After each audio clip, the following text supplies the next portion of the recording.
Assalamualaikum warahmatullahi wabarakatuh. Baiklah Bapak dan teman-teman semua, saya Bagas Digantara dengan NIM 19136123. Saya berasal dari kelompok 7.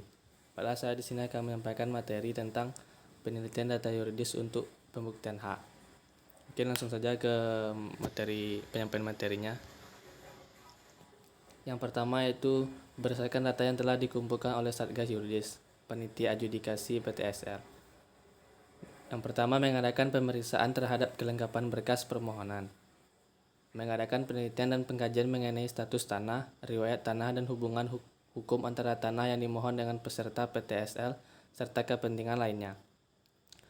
Mengadakan penelitian dan peninjauan fisik atas tanah yang dimohon mengenai penguasaan, penggunaan atau keadaan tanah, serta batas-batas bidang tanah yang dimohon. Mengumpulkan keterangan atau penjelasan dari para pemilik tanah yang berbatasan. Meneliti kesesuaian penggunaan tanah yang dimohon dengan rencana tata ruang wilayah setempat. Melakukan sidang berdasarkan data fisik dan data yuridis hasil pemeriksaan lapang, termasuk data pendukung lainnya, dan memberikan pendapat, pertimbangan, dan kesimpulan dapat tidaknya diberikannya hak yang dituangkan dalam risalah penelitian data yuridis.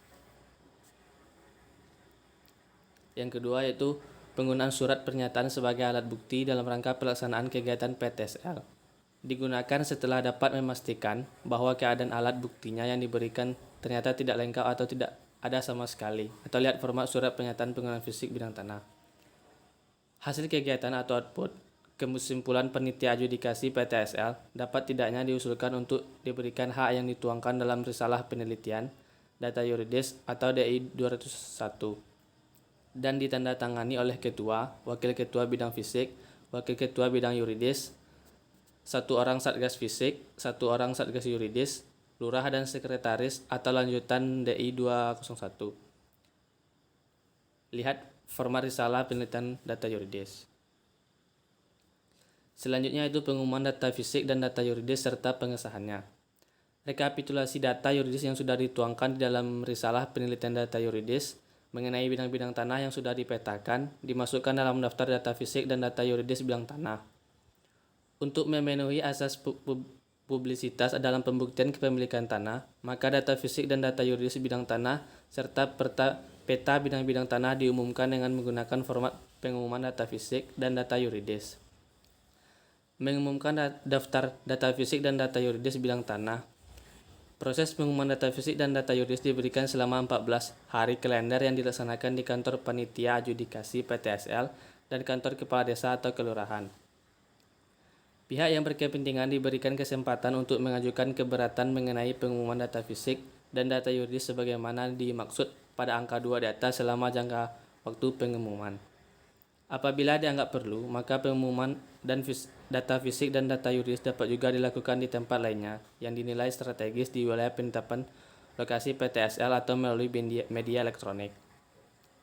Setelah masa pengumuman data fisik dan data yuridis berakhir, maka data fisik dan data yuridis tersebut selanjutnya disahkan oleh panitia adjudikasi PTSL yang dibuat dalam bentuk berita acara pengesahan pengumuman data fisik dan data yuridis.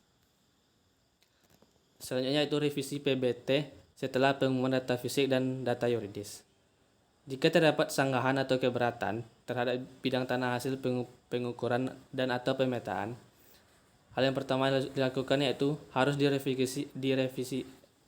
diverifikasi oleh panitia adjudikasi. Yang kedua itu sanggahan atau keberatan tersebut dapat berupa letak, bentuk, batas, luas bidang tanah, nama subjek maupun informasi lainnya yang tercantum, dan sanggahan atau keberatan disampaikan secara tertulis dari yang bersangkutan atau kuasanya kepada panitia adjudikasi atau kepala kantor pertanahan.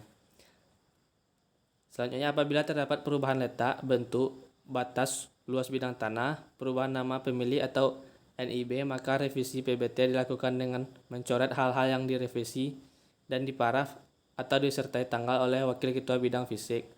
Selanjutnya PBT dicetak kembali dan ditandatangani oleh ketua satgas fisik atau kepala seksi yang membidangi pengukuran dan pemetaan, kepala kantor pertahanan. Selanjutnya perubahan luas, bentuk dan posisi bidang tanah dilakukan dari aplikasi GeoKHKP. Validasi bidang tanah dilakukan dari aplikasi GeoKKP dari menu peta. Yang selanjutnya yaitu hasil kegiatan output. Pengumuman data fisik dan data yuridis bidang tanah, serta peta bidang tanah yang ditandatangani oleh Ketua Panitia Adjudikasi PTSL. Yang selanjutnya itu berita acara pengesahan pengumuman yang ditandatangani oleh Ketua Panitia Adjudikasi PTSL. Mungkin itu saja materi dari saya. Saya ucapkan terima kasih. Assalamualaikum warahmatullahi wabarakatuh.